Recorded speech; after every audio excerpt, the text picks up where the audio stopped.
जटाधरं पांडुरंगम्। ओम शांति। 16वीं शताब्दी उत्तर भारत के महान संत और कवि तुलसीदास के जीवन में वर्णन है कि उसका अपनी पत्नी रत्नावली से बहुत अधिक लगाव था। इतना लगाव था कि वो एक पल भी उसको देखे बिना नहीं रह सकता था। उसकी दुकान थी, परंतु बार बार अंदर जाकर पत्नी से मिल के आता था। इतना अधिक घनिष्ठता, लगाव पत्नी से था। एक दिन वो कहीं बाहर गया तो पत्नी का भाई आया और पत्नी को मायके ले चला गया। और वो जब आया घर, तुलसीदास तो बेचैन हो उठा। इतनी बेचैनी बढ़ गई, रात तक तूफानी रात थी। उसने सोचा कि नहीं, मुझे उससे मिलने जाना ही है। और वो निकल पड़ता है अपनी पत्नी से मिलने। आंधी तूफान नदी के पास आता है। वो नदी उफान पर है, कैसे जाए उसे पता नहीं।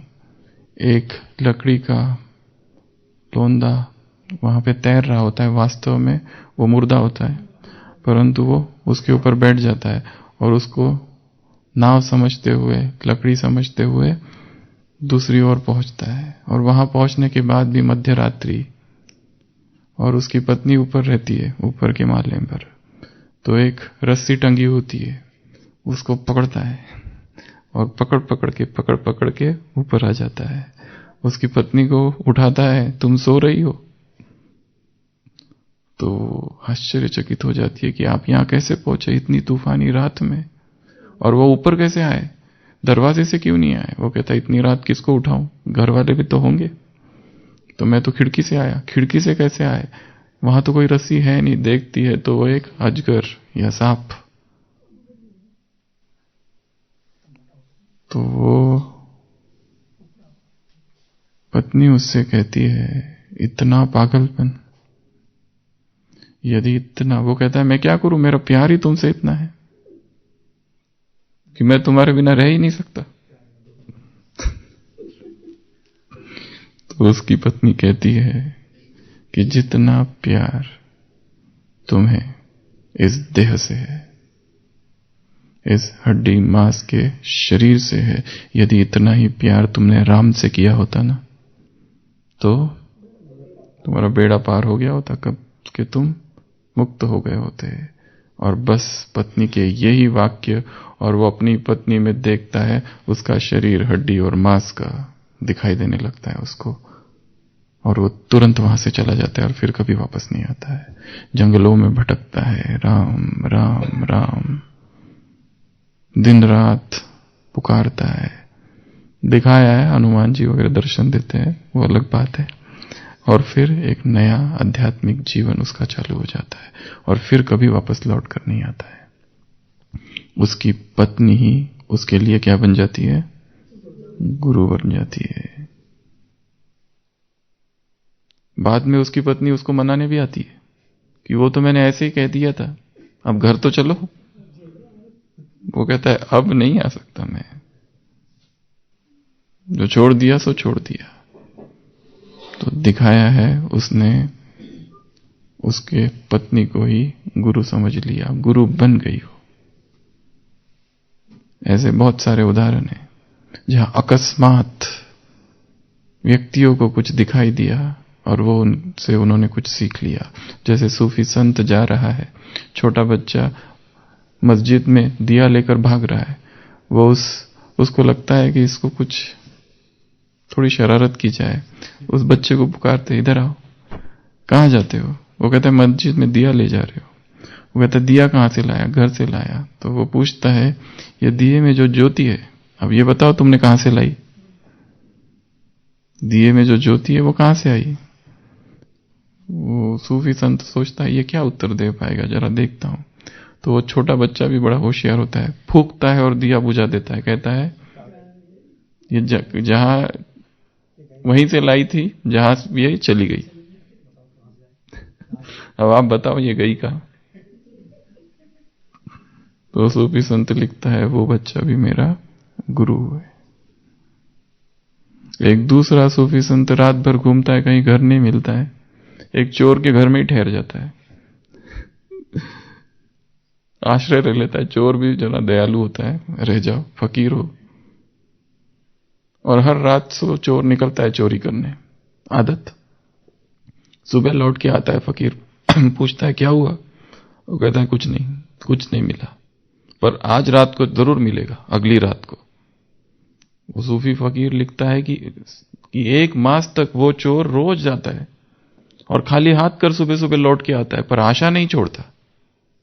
आशा अब भी बंधी हुई है कि आज नहीं हुआ काम, पर आज तो जरूर होगा, आज रात, आने वाली रात। तो वो कहता है मैंने उसको अपना क्या बना दिया, गुरु बना दिया। आज की साकार मुरली। वो पादरी एकांत में घूमते, शायद क्राइस्ट की याद में होंगे। बाप को तो वो जानते नहीं, परंतु तुम्हें उनसे भी सीखना है। भक्ति मार्ग में उदाहरण है दत्तात्रेय का।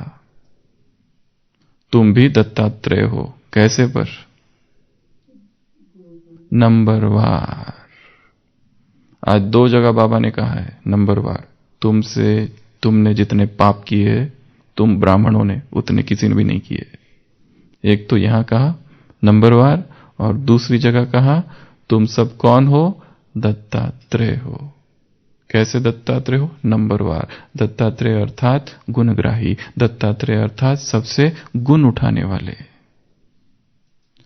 तो आज हम चर्चा करेंगे दत्तात्रेय के कितने गुरु थे, कितनों को उसने गुरु बना दिया। बेचारा बचपन से निकल गया सन्यासी, कोई गुरु नहीं, कोई रहने को स्थान नहीं, प्रकृति की गोद में पला बड़ा।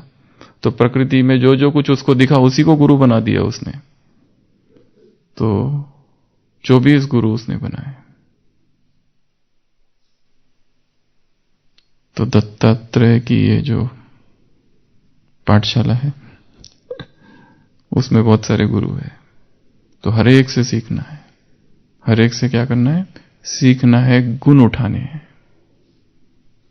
कुछ ना कुछ हर एक के पास है हमें सिखाने के लिए, चाहे वो कितना ही छोटा बच्चा क्यों ना हो। कल कहा ना, छोटे बच्चे को भी क्या समझो, छोटा भाई समझो, वो भी आत्मा है, उससे भी सीखो। तो दत्तात्रेय, इसका उल्लेख बहुत सारे शास्त्रों में है। उनको 3 मुख दिखाते हैं, ब्रह्मा विष्णु महेश, 6 हाथ दिखाते, एक 4 कुत्ते दिखाते अर्थात 4 वेद, और एक गाय दिखाते अर्थात धरती माँ। अलग अलग चित्र है उसके। महाराष्ट्र में बहुत सारे मंदिर है, गुजरात में बहुत सारे मंदिर है, साउथ में बहुत सारे मंदिर है।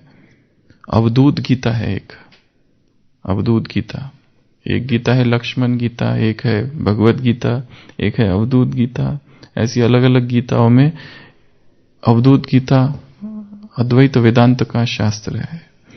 तो आज की मुरली में बाबा ने कहा तुम सब कौन हो, दत्तात्रेय हो, अर्थात सभी से गुण उठाने वाले।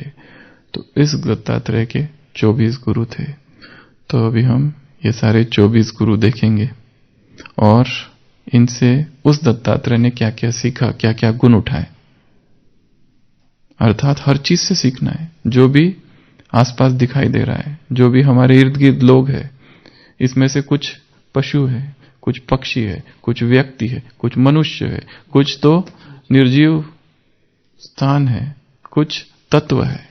ऐसे मिलाकर ये 24 बातें हैं जो जिसको उन्होंने जिनको उसने अपना गुरु बना लिया। गुरु बनाना अर्थात उनसे सीखना। हर एक से कुछ ना कुछ सीखते रहना है, क्योंकि हर एक के पास कुछ ना कुछ तो है हमें देने के लिए। क्योंकि हर एक भिन्न संस्कृति से उत्पन्न हुआ है, भिन्न प्रांत, भिन्न जाति, भिन्न धर्म, भिन्न परवरिश, भिन्न माँ बाप, भाषा, सब कुछ अलग है उसका।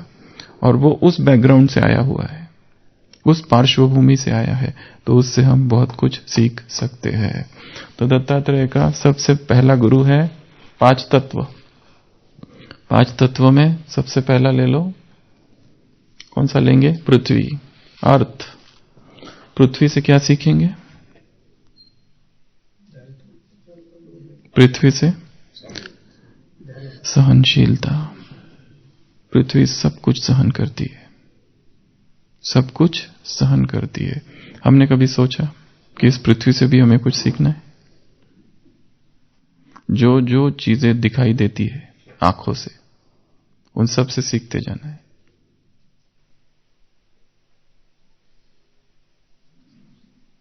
जो जो आवाजें सृष्टि में आती रहती है, उन सब से सीखते जाना है।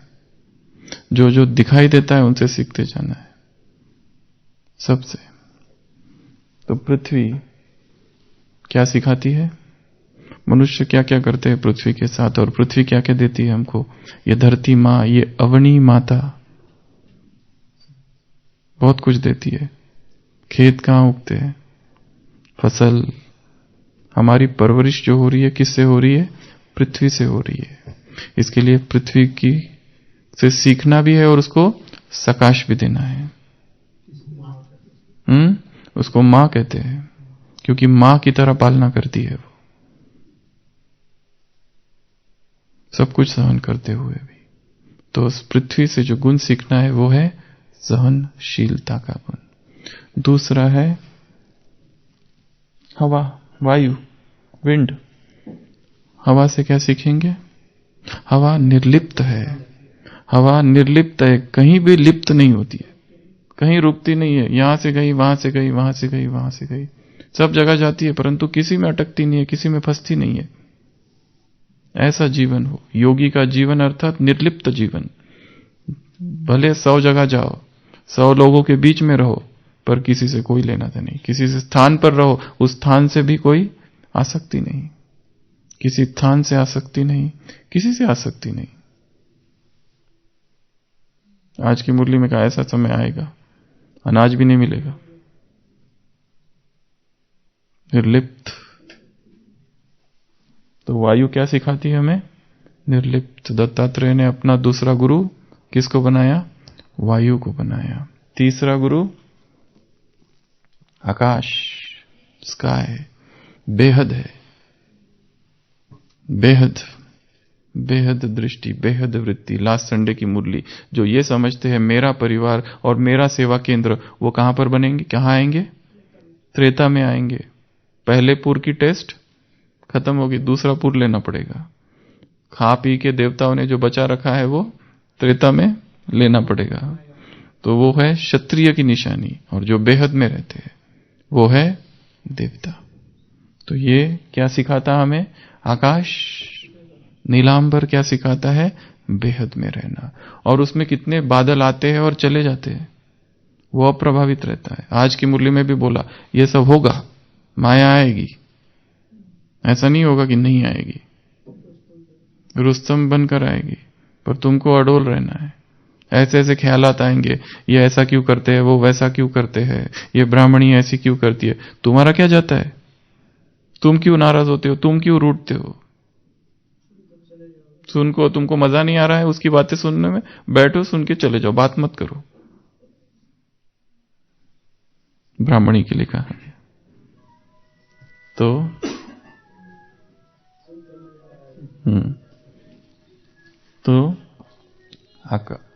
आकाश, आकाश से क्या सीखेंगे? बेहद। और आकाश को देखते रहना। उस दिन कहा ना फूलों को देखो, तो कहीं एकांत में जाकर आकाश को निहारना, कैसा विराट है, कितना विस्तृत, कितना अपने अंदर समाया हुआ है, उसका कोई अंत नहीं। बाबा कहते पोलार ही पोलार, पोलार ही पोलार। तो आकाश से सीखना है बेहद। उसके बाद है पानी, वाटर। पानी से क्या सीखेंगे? शीतलता। पानी से क्या सीखेंगे? बहना। पानी से क्या सीखेंगे? पानी जो बहते रहेगा उसका महत्व है। नदियों की पूजा होती है, माँ, उसको पतित पावनी कहते हैं लोग। और जो पानी जम जाता है, डबरा जो छोटा सा ये बन जाता है, उसकी पूजा नहीं होती है, वहां लोग एंटरटेनमेंट के लिए जाते हैं। प्यास भी कहां बुझाते, वो गंदा पानी हो जाता है, नाला बन जाता है। तो पानी अर्थात, पानी से क्या सीखना है? बहते। वो तो नदी से सीखना है बहते रहना, हम पानी की बात कर रहे हैं। पानी अर्थात स्वच्छ, पानी अर्थात ट्रांसपेरेंट, पानी अर्थात सबको पावन बनाने वाला है। पानी क्या करता है? धोता है ना। पानी का काम क्या है? जो वस्त्र खराब हो गए, बर्तन खराब हो गए, धोता कौन है? पानी। जल जीवन है, जीवन जल है, तो सेव वाटर। तो पानी से ये गुण सीखना है। जब भी पानी को देखो तो सोचना हमें भी पानी जैसा स्वच्छ बनना है, पानी जैसा पारदर्शी बनना है, पानी जैसा सबकी प्यास बुझानी और पानी जैसे सबकी धुलाई।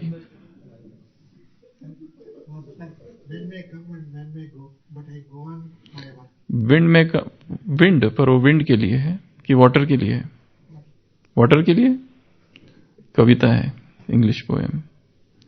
तो पानी। उसके बाद है आग। अग्नि से क्या सीखेंगे? अग्नि सबको बस, अग्नि परिवर्तन कर देती है, अग्नि सबको पावन करती है, प्यूरिफाई करती है। हाँ, तो पावन बनाने का गुण अग्नि से सीखना है। पावक। पावक अग्नि के लिए संस्कृत शब्द है पावक। पावक अर्थात पावन बनाने वाली। क्षिति जल पावक गगन समीरा। क्षिति जल पावक गगन समीर। समीर अर्थात वायु। तो ये 5 तत्व। तो 5 तत्वों से उसने ये 5 चीजें सीखी। उसके बाद में है समुद्र। समुद्र से क्या सीखना है? याद रखना, ये होने के बाद फिर से पूछेंगे सबको, अभी के अभी। तो पहले 5, उसके बाद में 3। 3 में पहला है समुद्र। समुद्र से क्या सीखेंगे? ऊपर से हलचल है पर अंदर से एकदम शांत है। ऊपर से लहरें है पर नीचे से प्रशांत है। ऊपर से चाहे कुछ भी हो रहा है पर अंदर से कैसे रहना है? एकदम शांत। ऊपर से एक्टिविटी चल रही है, सेवाएं चल रही है, कर्मयोग चल रहा है, बातें चल रही है। आज कहा ना, जितना हो सके अंतर्मुखी रहो, फुर्सत निकालो। ऐसा नहीं कि बिल्कुल ही अंतर्मुखी हो जाओ, जितना हो सके। बाह्यमुखी रहते हो ठीक है, आना पड़ता है, पर जितना हो सके रहो। तो बाहर से हलचल चालू है, बाहर से एक्टिविटी है, बाहर से सेवाओं का विस्तार है, परंतु अंदर से जैसे योग में बैठो एकदम शांत, अंदर कोई हलचल नहीं है। अतल सागर की गहराई में शांति है। तो सागर से, समुद्र से ये गुण सीखना है। उसके बाद में चंद्रमा और सूरज। चंद्रमा और सूरज। चंद्रमा से क्या सीखेंगे? चंद्रमा की कलाएं घटती है, कम होती है, परंतु वो वैसा ही रहता है, अडोलता है। और दूसरा शीतलता। वैसे तो चिंतन बहुत कुछ किया जा सकता है, पर जो कुछ लिखा है वो थोड़ी थोड़ी बातें लिखी है, पर हम उसका विस्तार और अवश्य कर सकते। चंद्रमा से क्या सीखेंगे? शीतलता। चंद्रमा से क्या सीखेंगे? कलाएं घटती है, कम होती है, परंतु वो वैसा ही रहता है। चंद्रमा से और क्या सीखेंगे? देना। और चंद्रमा से क्या देखेंगे? सुंदरता। और चंद्रमा से क्या सीखेंगे? श्वेत प्रकाश। तो उसमें तो एक ही लिखा हुआ है कि वो घटता है, बढ़ता है, परंतु समान रहता है। बाहर से कुछ कुछ हो रहा है, पर अंदर से वो एक जैसा ही रहता है, एक रास्ता। चंद्रमा अर्थात एक रास्ता। उसके बाद में सूरज से क्या सीखेंगे? पक्षपात नहीं करता है सूरज। ये थोड़े दूसरे लोग हैं, इनको मैं अपनी किरणें नहीं दूंगा। हाँ, उसके अंदर दातापन का, देता है सूरज, सबको देता है। या ऐसा है कि गरीब को नहीं देगा और उसको देगा, ऐसा कुछ नहीं है उसमें। सबको देता है, खुली दिल से देता है। तो सबको देना, पक्षपात न रखना, सूरज से सीखना है। तो ये हो गए 3। उसके बाद है मछली, हिरन और हाथी। मछली से क्या सीखेंगे? नहीं, यहां एक अवगुण के बारे में कहा हुआ है। मछली फंस जाती है, वो जो होता है ना बेट, वो उसमें फंस जाती है। वो लोभ आ जाता है उसको, उसको लगता है खाऊं उसको, और आती है, पकड़ की है और फंस जाती है। तो संसार में प्रलोभन बहुत है, पर तुमको मछली जैसा फंसना नहीं है, अपने आप को अलग रखना है मछली से। नए नए प्रलोभन आएंगे, तुमको फंसाने के लिए। रावण का सबसे नंबर 1 भूत कौन सा है आज की मुरली में? काम। और क्रोध भी कुछ नहीं है, भो भो करते रहते हैं। क्या कहा बाबा ने? भो भो करते रहते हैं। काम आदि मध्य अंत दुख देता है। तो ये बहुत सारे आएंगे टेम्पटेशंस। माया नए नए रूप में आएगी, ऐसे ऐसे रूप जो कभी सोचे ही नहीं थे ये भी माया है। वो तो फंसने के बाद ही पता चलता है कि माया के अंदर है। इसलिए योगी और ज्ञानी अर्थात दूसरों से सीख ले। हम ये कहते हैं कि यज्ञ में ये क्या हो रहा है, इतनी हलचल, ये वो, ये इसलिए हो रही है ताकि तुम सीखो। जो गलतियां दूसरे कर रहे तुम न करो, इसके लिए हो रही है हलचल। और अभी किसी को बताने समझाने का टाइम तो चला गया है। अब क्या किसको समझाए? जो करना है खुद करो। सेल्फ सेफ्टी आज की मुरली में है, सेल्फ सेफ्टी, बस वही। तो मछली से सीखना है कि फंसना नहीं है कहीं पर, प्रलोभन में नहीं आ जाना है। समझ लेना ये दिख रहा है अर्थात ऊपर कोई मछुआरा है जिसके हाथ में वो जाल है, पर वो लकड़ी है, और ये जो दिखाई दे रहा है ना, मैं इसको खाऊं, फंसूंगा और जाल में मछली। उसके बाद में हाथी, काम विकार। हाथी जो होता है ना, इसमें दिखाया है कामुक होता है। वो मादा हाथी, हथनी उसके पीछे जाता है और उसको पता ही नहीं रहता है शिकारी ने एक गड्ढा बना के रखा है। उधर से आवाजें आती है उसको, वो जाता है और फंस जाता है। हाँ, तो वो हाथी के लिए दिखाया था। तो दत्तात्रेय कहता है मैंने हाथी से यह सीखा कि काम विकार सर्वत्र है, मुझे फंसना नहीं है उसमें, क्योंकि गड्ढा बना के रखा हुआ है शिकारी ने। मैं फंस जाऊंगा, फिर निकलना बहुत मुश्किल है वहां से। फंसना ही नहीं, यही एकमात्र उपाय है। फंसने के बाद फिर निकलना पूरा जीवन लग जाता है। निकल भी गए तो उसकी यादें फंसे थे उसकी। उसके बाद में हिरन क्या करता है? हिरन भयभीत रहता है। शिकारी आया, भागता है इधर, भागता है उधर। वो कहता है मैंने हिरन से सीखा कि निर्भयता का गुण मुझे धारण करना है। हिरन जैसा नहीं भागते रहना इधर उधर, अपने आप को निर्भय बनाना, ये मैंने हिरन से सीखा। फिर उसके बाद में 5 मधुमक्खी इंडिकेट क्या करती है? कर्मठ जीवन। दिन रात प्रयत्न करती रहती है, ये फूल पे जाएगी, वो फूल पे जाएगी, इधर काम उधर काम, एक्टिव। और हार्मनी, अपने झुंड में, अपने संग में बड़ी समसरता से रहती है। बहुत ही हार्मोनी के साथ रहती है अपने झुंड के साथ। झगड़ा नहीं करती है कभी अपने साथियों के साथ, और साथ में जाती है। तो उससे क्या सीखना है? Active life. मधुमक्खी से क्या? अलर्टनेस।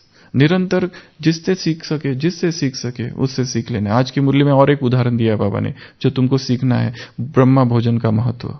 वो सन्यासी भोजन थाली धोकर पीते, महत्व है यहां का। इस ब्रह्मा भोजन का भी बहुत महत्व है। एक समय आएगा कुछ भी नहीं मिलेगा तुमको, अनाज भी नहीं मिलेगा, ऐसा भी समय आएगा। इसलिए अब से ही सहन करने का अभ्यास करो। अच्छा से पहले की लाइन साकार मुरली आज की। तो मधुमक्खी से भी क्या करना है? सीखना है। कर्मठता, कर्मयोगी, निरंतर काम करते रहना, मेहनतकश, निरंतर मेहनती रहना, प्रयत्न करते रहना, रुकना नहीं। उसके बाद में दूसरा है मधुमक्खी पकड़ने वाला, मधुमक्खी की देखभाल करने वाला, Honey keeper, honey bee keeper जिसको कहते हैं। उसका कहीं खास वर्णन नहीं दिखा, परंतु कहा है कि उससे वो प्रॉफिट लेता है वो मधुमक्खी से। इसके लिए आप सोचना कि जो मधुमक्खी पकड़ने वाला है या उनकी संभाल करने वाला है, उसको भी उसने अपना एक गुरु बनाया है। इसके बारे में थोड़ी देर के बाद चर्चा करेंगे।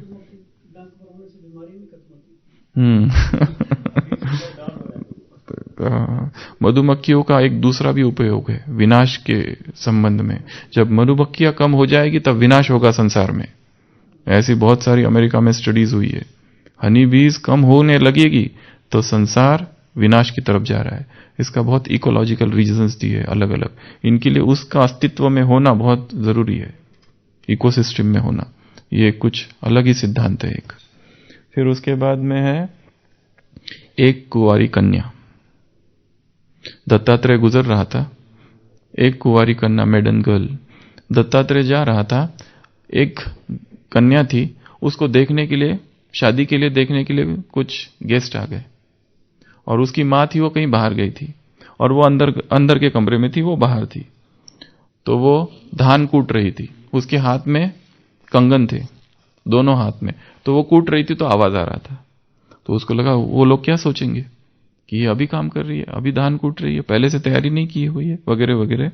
तो वो क्या करती है, एक कंगन निकाल के बाहर रखती है, फिर कूटती है, फिर आवाज आता है, फिर दूसरे हाथ का कंगन निकाल कर बाहर रखती है, फिर कूटती है, फिर बाहर, फिर आवाज आता है, फिर एक कंगन निकालती है, फिर एक कंगन निकालती है, फिर एक एक कंगन बच जाता है, फिर कूटती है। दत्तात्रेय कहता है ये मेरा गुरु है, सन्यासी अकेला ही रहना चाहिए। ज्यादा लोगों के साथ रहे तो खतरा है। आज की मुरली में बोला, एकांत में जाकर चिंतन करो ज्ञान का, ज्यादा भीड़ भाड़ में नहीं रहो। वो संगठन का महत्व अलग है, परंतु संगठन में एकांत, भीड़ में एकांत का अनुभव। तो सन्यासी के लिए कहा है, ज्यादा लोगों के साथ गया तो क्या होगा बात। लाओ से हुआ है चीन में, उसकी आदत थी एकांत में मॉर्निंग वॉक करना, किसी को साथ में नहीं लेके जाता था, एकांत में जाता था। और एक बार उसका 2 मित्र थे, दोनों एकांत में जाते थे मौन में। एक बार एक तीसरा मित्र आ गया, उसको पहले ही समझा दिया था किसी ने, तुम ज्यादा बात मत करना। तो और वो चले गए, मॉर्निंग वॉक पे गए। बीच में खाली एक ही बार उसने कहा कि ये सुबह कितनी सुनहरी है। और जब वॉक पूरी हुई तो लाओत से कहता है, अगली बार इसको नहीं लेके जाना, ये बहुत बोलता है। क्या बोला था उसने, ये सुबह बहुत सुनहरी, बस इतना ही बोला था। तो लाओत से कहता, ही टॉक्स टू मच, इसको अगली बार से बिल्कुल हम लेके नहीं जाएंगे अपने साथ। तो योगी आत्माओं का स्वभाव होता है एकांत, बहुत प्रिय होता है उन्हें, बहुत अच्छा लगता है। एकांत 2 ही लोगों को प्रिय लगता है। Solitude is loved only by 2 people, ghost and saint. एक तो भूत या तो योगी। तो कहाँ थे हम, कुंवारी कन्या, उसके बाद में बालक, छोटा सा बच्चा। दत्तात्रेय कहता है, एक बच्चा ने मुझे बहुत सिखाया। क्या सिखाया, निरागसता, कितनी सुंदरता है उसमें, उसका आनंद कितना निरागस है। हरिवंश राय बच्चन की एक कविता है, ये नन्हा सा शिशु, ये नहीं जानता इसकी अगली यात्रा कैसी होगी, ओबड़ खाबड़ होगी या समतल होगी। इसके चेहरे पर वही निर्विकारिता जो कभी बुद्ध ने अपने जीवन की साधना के बाद पाई थी। ये नन्हा सा शिशु, इसे उस ग्वाले से भी क्या लेना देना जिसने आज ही दूध कम तोला था। ये नन्हा सा शिशु। तो नन्हा शिशु जो होता है उसमें क्या होती है, निरागसता, इनोसेंट होता है, बहुत ही सरल होता है, वो निर्बोध सरलता उसमें बहुत ज्यादा होती है। तो ऐसी सरलता इस बच्चे से सीखना है। फिर उसके बाद में बाण बनाने वाला, तीर बनाने वाला, वो मेरा गुरु है। उससे क्या सीखा, एक बार एक तीर बनाने वाला बैठा होता है, तीर बनाते रहता है। राजा का बहुत बड़ा जुलूस वहां से निकलता है, राजा के सिपाही आके पूछते हैं, ए यहां से मार्ग कहां जाता है। उसका ध्यान ही नहीं है, वो इतना तल्लीन है, दत्तचित्त खोया हुआ है। तो दत्तात्रेय देखता है, अरे बाप रे, और मैं आज तक भगवान के ध्यान में ऐसा कभी नहीं खोया कि पूरी बारात निकल गई, जुलूस निकल गया और उसको पता ही नहीं। एकाग्रता, इससे मैंने क्या सीखा, एकाग्रता। जब भी कोई काम करो तो ऐसा काम करो, इतनी एकाग्रता से, इतनी तन्मयता से, इतनी तल्लीनता से, इतना लीन होकर, इतना दत्त चित्त होकर, रैप्ट अटेंशन अंग्रेजी में कहते हैं, वो काम करो फुल उसमें, जैसे मन लगा के। एक होता है ऊपर ऊपर से कर लेना, मन कहीं और है, हाथ कहीं और। तो एकाग्रता मैंने उससे सीखी। फिर एक वेश्या, एक वेश्या से क्या सीखी, क्या सीखा, वो वेश्या देह का व्यापार कर रही है, परंतु उसके जीवन में उदासी है, वो जीवन की निरसता को देख लेती है, सोचती है कब ये विकारी जीवन पूर्ण होगा, कब मैं भी अच्छा जीवन व्यतीत कर पाऊंगी, कब ये सब बंद होगा, इसमें मुझे कोई सुख नहीं है। द्वार पर बैठी हुई है वेश्या, रात आगे बढ़ रही है, वो देखता है, वो बैठी है वहां पर और कितना उदास है, रो रही है बेचारी, क्योंकि अंदर से तो दुखी है ना उसको। तो वो सोचता है जीवन के प्रति भी ऐसी उदासीनता, ये संसार गंदगी है यहां पर। आज की मुरली में एक बड़ा ही जबरदस्त वाक्य आया है काम के प्रति। लास्ट लाइन देखना क्या है, लास्ट लाइन अच्छा से पहले, कि ये सब काम की वजह से हुआ है, सारी दुनिया खराब हो गई है, ऐसा कुछ है। तो उसको वैराग आता है, तो वो वेश्या उसको संसार के प्रति वैर, उसके आगे ना, हाँ उसके आगे का, वो सब कुछ भुला देता है। जमाना बहुत डरती है, काम महाशत्रु है, सब कुछ भुला देता है काम, सारा ज्ञान भुला देता है, सारा योग भुला देता है, सारा परमात्मा प्रेम भुला देता है, सब कुछ भुला देता है काम। ये वाली पॉइंट। तो उस वेश्या से वैराग सीखा उसने कि इस देह में कोई सुख नहीं है, क्यों मैं इसमें फंसू। कल की मुरली में था ना, आधे कल्प से हिरे हुए हैं शरीर के प्यार में। विनाशी से प्यार करोगे तो विनाश होगा, अविनाशी से प्यार करो तो अविनाशी बनोगे। कल की मुरली में था ना, हिरे हुए हैं, देह से इतना प्यार है। तो ये 3, ये 5। उसके बाद में सांप से क्या सीखोगे, अपने बिल में रहता है, अंतर्मुखता। और सांप क्या करता है, केंचुली अपनी चमड़ी जो है ना छोड़ देता है, पुराना त्याग कर देता है, उसमें दुख नहीं होता है क्योंकि नया मिलेगा उसे। तो सांप से यह सीखना है। खाल, मुरलियों में क्या आता है, पुरानी खाल छोड़ देता है, ये भी तुम्हारी 84 जन्मों की पुरानी खाल है, इसको छोड़ो। उसके बाद में अजगर, अजगर से क्या सीखा, पाइथन। पाइथन कहीं जाता नहीं है कहीं नहीं जाता है, सांप तो जाता है इधर उधर खाना पीने के लिए, एक जगह बैठा रहता है बस, आया तो ठीक, नहीं आया तो ठीक, संतुष्टता। सुखधाम में आ गया था। तो पाइथन से क्या सीखेंगे, संतुष्टता। उसके बाद में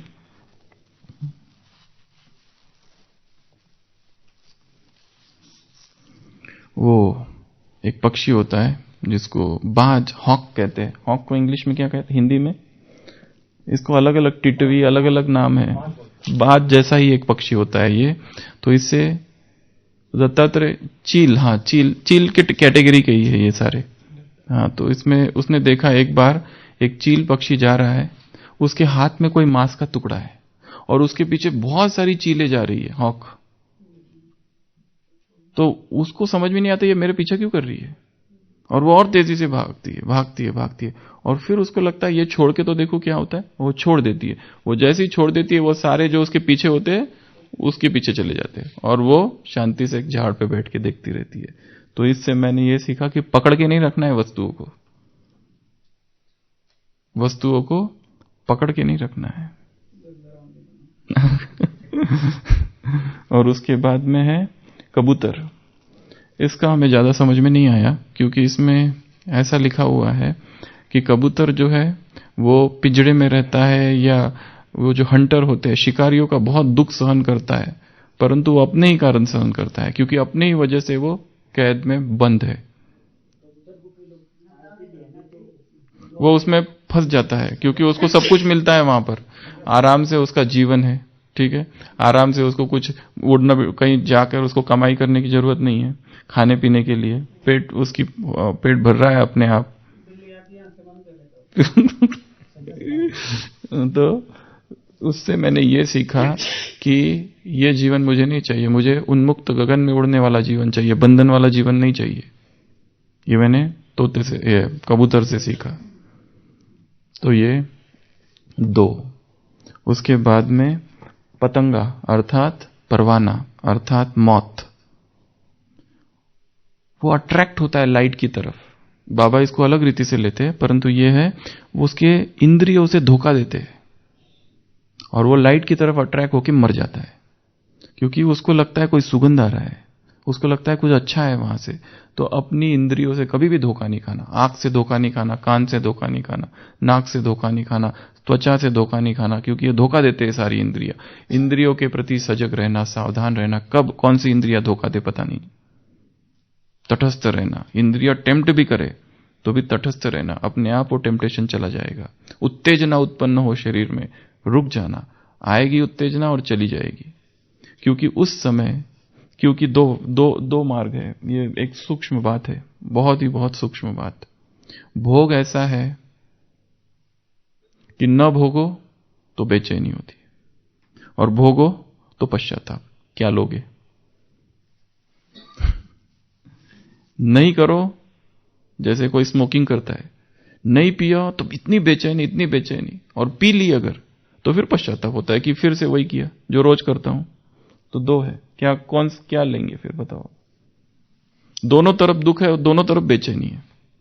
नहीं करते हो तो भी बेचैनी, ये काम विकार के लिए कहा गया है। नहीं जाओ तो बेचैनी और गए तो पश्चाताप। ये वाली बेचैनी थोड़ी ठीक है, न करने वाली, ये आएगी और चली जाएगी एक दिन। पर ये वाली जो है ना, पश्चाताप वाली, ये बहुत गहरी है, बहुत जख्म देने वाली है, दुखी करने वाली है। और ये इसके बाद ये बार बार एडिक्शन हो जाएगा, बार बार होते रहेगा। इसके लिए इसको समझना है। और ये आज एक बार तटस्थ रहे, अभी कुछ खाने की इच्छा होगी, गुलाब जामुन बने हैं, बस जाऊं और खा लूं एक। अगर रोक दिया जाए, रुक गए, तो बाद में फिर खाने की शायद इच्छा कम हो जाएगी। जेब में रख दिया था उसने। तो ये कहाँ थे हम? पतंगा।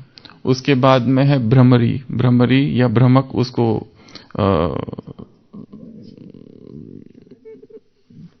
या कैटरपिलर, वो उसको ये बनना है, क्या बनना है? तितली बनती है कैटरपिलर को हिंदी में क्या कहेंगे? भृंगी कहते हैं उसको शायद, भृंगी। हाँ, तो वो उसको तितली बनना है। धैर्यता चाहिए इसके लिए। आध्यात्मिक मार्ग में साधन अपना प्रयत्न करते रहे, एक दिन स्पिरिचुअल टीचर बन जाएगा। शिष्य जो है पढ़ाई करता रहे, कढ़ाई करते रहे, क्या हो जाएगा? टीचर बन जाएगा एक दिन। आज की मुरली में भाषण के लिए बहुत सारी बातें कही है बाबा ने। जो बच्चे विचार सागर मंथन करते हैं फिर भाषण करते हैं, वो बच्चे हैं जो आत्मा समझकर बाप को याद करते हैं, अपने को आत्मा समझते हैं। ये कोई मासी का घर नहीं है, ये पान का बेड़ा उठाना मासी का घर नहीं है। तो ये धीरज कि अभी तो बहुत छोटा है पर बड़ा हो जाएगा। अध्यात्म मार्ग में जो भी आता है, पहले शुरुआत में कुछ भी नहीं होता है, पर धीरे धीरे उसमें योग्यता आने लगती है। तो ये हो गया 23वां हो गया। अभी लास्ट कौन सा है? 24वां। एक बचा है, 23 हो गए।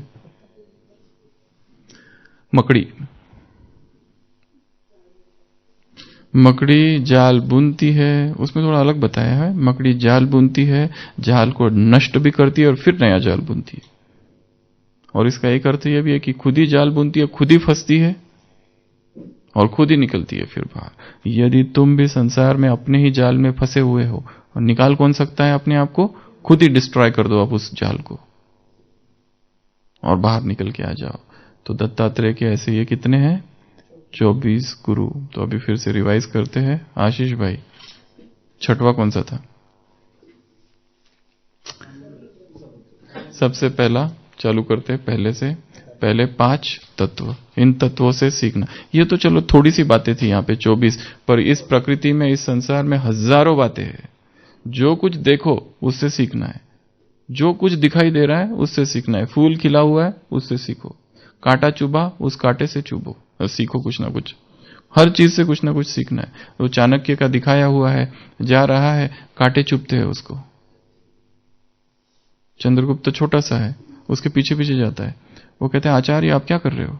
तो वो वहां से वो खरीदता है छाछ, मीठा दूध, और वो लेता है और वो कांटों के ऊपर डाल देता है।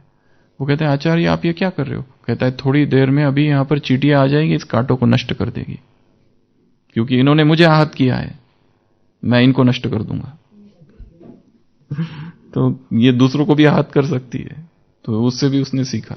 तो पहले धरती क्या सीखेंगे? सहनशीलता। उसके बाद में अग्नि पवित्र बनाना, उसके बाद में वायु और निर्लिप्त, उसके बाद में आकाश बेहद, उसके बाद में जल स्वच्छ करना। ये हो गए 5, 5 के बाद में 3, सूरज, चांद और समुद्र। सूरज सबको देता है, पक्षपात नहीं करता है। चंद्रमा घटता कम होता है पर अचल रहता है, या तो शीतलता देता है। उसके बाद में समुद्र गहराई में शांत है, प्रशांत है। तो ये 3। उसके बाद में 2, 3 मछली, हाथी और हिरन। मछली से क्या सीखेंगे? फंसना नहीं है कहीं पर भी प्रलोभन में। हिरन से क्या सीखेंगे? भयभीत होकर हिरन के जैसे भागते नहीं रहना है, सामना करना है। उसके बाद में हाथी फंस जाता है बेचारा, टेम्पटेशन, मदमस्त होता है, वो अपनी मादकता में फंस जाता है, मादकता की वजह से। उसके बाद में ये 3 हो गए। 3 के बाद में 5 में सबसे पहले मधुमक्खी। तो मधुमक्खी बहुत एक्टिव रहती है, और मधुमक्खी बी कीपर होता है। उससे क्या सीखना है? आप जरा इसका संशोधन करना। वो जो संभाल करता है ना, वो उससे क्या सीखना है? उसमें तो लिखा है वो प्रॉफिट करता है बी से, बस ऐसा लिखा है उसमें। और उसके बाद में अगला कुंवारी कन्या, एकांत में रहना चाहिए, आवाज नहीं करते रहना, ज्यादा चुपचाप रहना। जैसे कोई योग में आते हैं बाबा के कमरे में, उनके पास बड़ी पॉलीथीन होती है, पॉलीथीन का आवाज, पॉलीथीन से सामान निकालेंगे, पॉलीथीन को पहले इधर रखेंगे, सामने रखेंगे, फिर इधर। या कोई बैग लेके आएंगे, पहली चेन खोलेंगे, एकदम शांत है, और चेन खोलना चालू है माता जी का या बहन जी का। 3-4 चेन खोलेंगे, फिर मोबाइल, फिर ये, कितना आवाज करते हैं। अपनी उपस्थिति का एहसास कराते हैं सबको कि मैं आ चुका हूं, मैं छाप छोड़ना चाहते, मैं आ चुकी हूं। इतना आवाज। और कोई वो एक बैग रख देते बाजू की चेयर में, ताकि हाँ, वो तो किस को पता है। तो कहाँ थे? कुंवारी कन्या। उसके बाद में वेश्या से क्या कि ये संसार से के प्रति उदासीन हो जाना। डर्टी वर्ल्ड है, आज भी बोला डर्टी वर्ल्ड है ये। और उसके बाद में छोटा सा बच्चा निरागस। उसके बाद में तीर कमान वाला एकाग्रता से तीर कमान काम करता है। तो ये हो गए 5 के बाद में सांप और अजगर, ये 2। सांप क्या करता है? पुराना छोड़ देता है, नया धारण करता है। पुराना सब कुछ छोड़ते जाओ। आज की मुरली में ये तुम्हारे कान जो सुनहरे परमात्मा ज्ञान को सुनने के लिए थे, भक्ति मार्ग की कौन सी बातें सुनकर पत्थर हो गए? भक्ति मार्ग की कौन सी बातें? भक्ति मार्ग की कौन सी बातें? भक्ति मार्ग की कौन सी बातें सुनकर पत्थर हो गए? माता भी घिस गया और पैसे भी खाली हो गए। डैश डैश डैश आज की मुरली से ढूंढना। ये तुम्हारे कान जो परमात्मा की सुनहरी बातें सुनने के लिए थे, वो भक्ति मार्ग की दंत कथा है। देख लिया? भक्ति मार्ग की दंत कथाएं सुनकर पत्थर बन गए। तो कहाँ थे हम? सांप, पुराना छोड़ देना। उसके बाद में अजगर अर्थात अपना जितना मिला है शांति से बैठे रहो एक जगह। हाँ, मैंने पढ़ा रहता है, कहीं नहीं जाता है। उसमें संतुष्टता का गुण मैंने सीखा, ऐसा दत्तात्रेय कहता है। तो ये हो गए 2। उसके बाद में चील, हॉक, टिटवी, और उसको कौन सा पक्षी कहते? कुरर पक्षी, ऐसा कुछ कहते। अलग अलग कैटेगरी है एक्चुअली। वो एक किसी को नहीं कहा जा सकता है। एक वल्चर भी होता है, वो गिद्ध होता है। तो ये जो है ये हॉक है। तो हॉक से क्या सीखेंगे? छोड़ दो चीजों को, पकड़ के रखोगे तुम्हारे पीछे दुनिया भागेगी, छोड़ दो तो उसके पीछे दुनिया भागेगी, तो छोड़ दो। उसके बाद में कबूतर वो उधर फंसा रहता है, ऑब्सेशन उसका अटैचमेंट भी होता है उधर।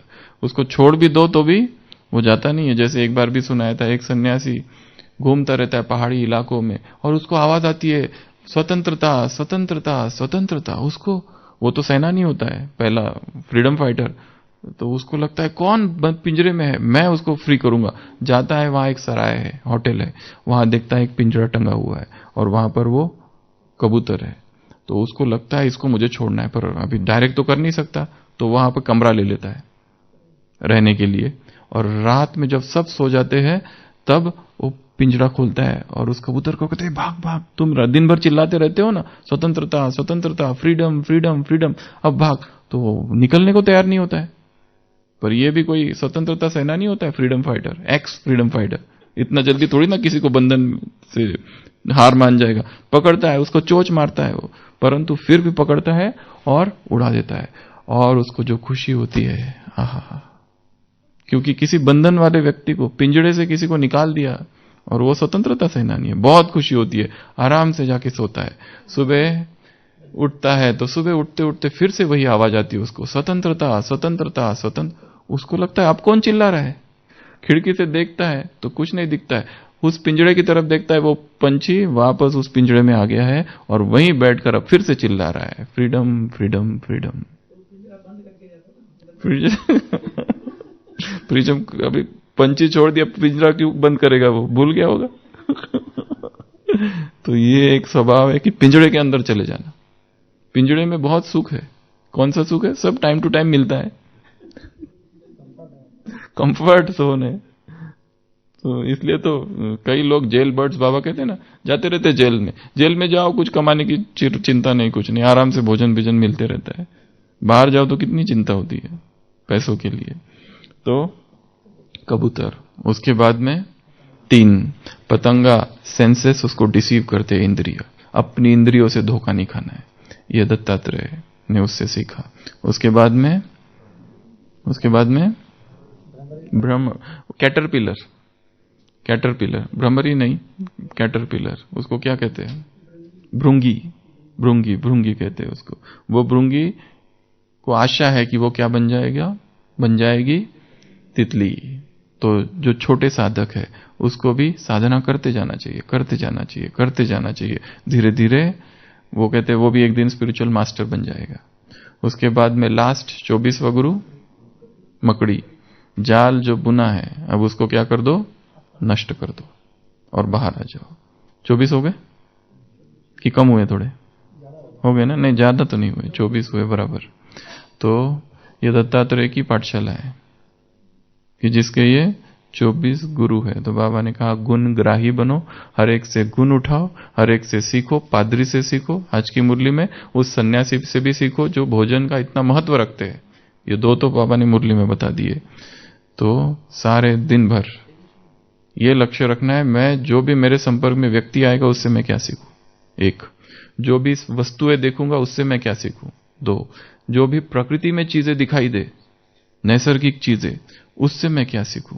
हर चीज से यही रखना है कि मुझे हर एक से सीखना है, मुझे सीखना है, मुझे सीखना है, गुणग्राही बनना है। अच्छा, ओम शांति।